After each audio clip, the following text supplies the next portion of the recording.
کوئی ایک آدمی کو میں نے ابھی یہ جو ابھی محرم ختم ہوا ہے نا، محرموں میں تو آپ نے دیکھا ہوگا اب تو واٹس ایپ پہ ساری باتیں آتی رہتی ہیں. تو ایک آدمی کوئی واٹس ایپ پہ کوئی ذاکر ٹائپ تھے یا کوئی جو بھی تھے، وہ کہہ رہا تھا کہ جی وہ نیپال میں لوگ جاتے ہیں نوجوان، وہاں جا کے جنگل میں قتل ہو جاتے ہیں، صبح مار کے اپنے کو وہ انتقال ہو جاتے ہیں، مر جاتے ہیں.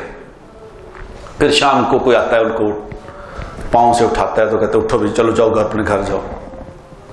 تو کہتے ہیں آپ کون ہیں؟ کہتا ہے عباس. یہ میں نے خود دیکھا.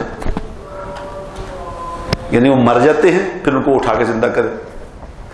کوئی پوچھنے والا نہیں بھائی یہ کیا کہہ رہے ہو آپ یار، کیا کر رہے ہو، یہ کیا کر رہے ہو؟ کوئی عقل نام کی چیز ہی نہیں. یعنی صحابہ تو شہید ہو جاتے، وہ تو مر گئے، صحابہ مر گئے، یہ کہتا ہے یہ زندہ ہو جاتے ہیں. یعنی عقل کا استعمال ہے ہی نہیں بالکل بیچ میں. دین ہمارا دین ایسا تھوڑی ہے کہ اس میں عقل ہے ہی نہیں، جو مرضی بس کہی جو مرضی کرے جو. ویڈیو کے نیچے سبسکرائب کے بٹن پہ کلک کریں، بیل کے آئیکن پہ کلک کیجئے تاکہ ہر نئی ویڈیو کی نوٹیفیکیشن آپ کو مل جائے.